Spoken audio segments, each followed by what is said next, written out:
दोस्तों, इस वीडियो में आप एक फैंटेसी एडवेंचर मूवी की कहानी देखेंगे जो यूरोप की लोक कथाओं पर आधारित है। इस फिल्म की कहानी बहुत दिलचस्प है और आप इसके अंत को देखकर खुश होंगे। तो वीडियो को अंत तक जरूर देखिए। कहानी की शुरुआत फिल्म में कई साल पहले की जाती है और कहानी शुरू होती है एक रहस्यमयी जंगल से। कहानी का नाम परछाइयों की कैद। ये कहानी एक खूबसूरत मगर डरावनी हकीकत की है, जहां एक परी और एक गिन्न की तकदीरें आपस में उलझ जाती हैं।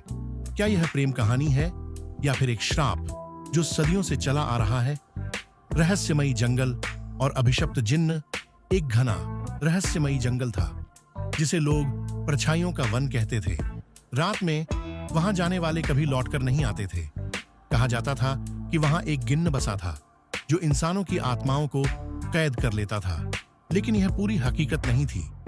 इस जंगल में इज़रा नाम की एक परी थी जिसकी त्वचा चांदनी जैसी चमकदार थी और पंख किसी कांच की तरह पारदर्शी। मगर वो बाकी परियों जैसी नहीं थी। वो इंसानों से लगाव रखती थी और उनकी मदद करती थी। लेकिन इस जंगल का दूसरा रहस्यमयी बाशिंदा था जेफार, एक जिन्न। उसकी लाल आंखें जलते अंगारों जैसी थीं और उसकी आवाज किसी दूर गूंजती गुफा की तरह डरावनी थी। मगर जेफार कोई आम जिन्न नहीं था। वो एक अभिशप्त जिन्न था जो सिर्फ रात में ही अपनी असली शक्ल में आ सकता था। पहली मुलाकात एक रात इज़रा जंगल में घूम रही थी कि उसने एक आदमी को मदद के लिए पुकारते सुना। जैसे ही वह वहां पहुंची, उसने देखा कि जेफार उसे देख रहा था। तुम यहाँ क्या कर रही हो परी? जेफार की आवाज गूंजी। मैंने किसी को मदद के लिए पुकारते सुना था, इज़रा ने कहा। जेफार हंस पड़ा। तुम जानती नहीं कि इस जंगल में हर आवाज सच नहीं होती। कुछ आवाजें सिर्फ तुम्हें कैद करने के लिए होती हैं। इज़रा ने जेफार को ध्यान से देखा। उसकी आंखों में एक अजीब सा दर्द था। वो एक राक्षस दिखता था, मगर उसकी आंखें कुछ और ही कहानी कह रही थीं। गिन्न का राज इज़रा को धीरे धीरे एहसास होने लगा कि जेफार कोई साधारण जिन्न नहीं था। वो दरअसल एक इंसान था जिसे सदियों पहले श्राप देकर जिन्न बना दिया गया था। मैं भी कभी इंसान था, जेफार ने कहा, मगर एक राक्षसी परी ने मुझ पर श्राप लगा दिया।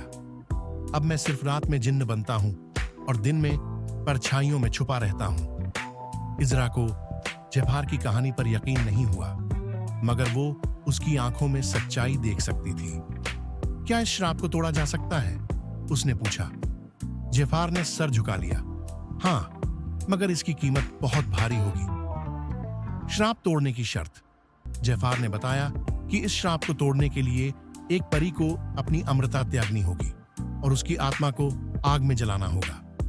इज़रा के दिल में अजीब सी बेचैनी हुई। क्या वो अपनी अमृता छोड़कर जेफार को आजाद कर सकती थी? उधर जेफार भी इस उधेड़बुन में था।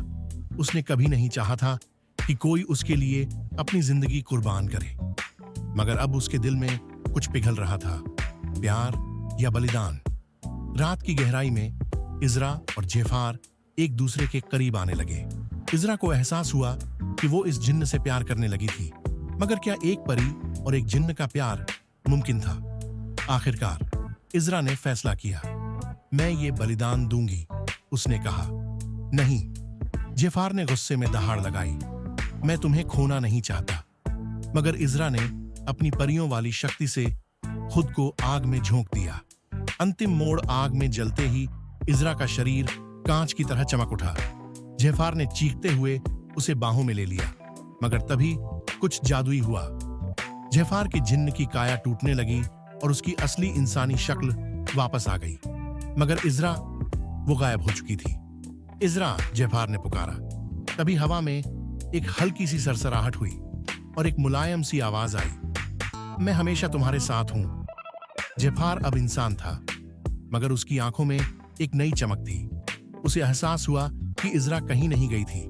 वो उसकी आत्मा में, उसकी परछाइयों में हमेशा जिंदा रहेगी। अंतिम शब्द। जेफार ने जंगल छोड़ दिया, मगर हर रात जब हवा चलती, उसे महसूस होता कि इज़रा उसके पास ही थी। प्यार ने एक श्राप तोड़ दिया था, मगर एक नई कहानी को जन्म दिया था। निष्कर्ष। ये कहानी सिर्फ इश्क और बलिदान की नहीं थी, बल्कि ये बताती है कि सच्चा प्यार कभी मरता नहीं, वो किसी न किसी रूप में हमेशा जिंदा रहता है।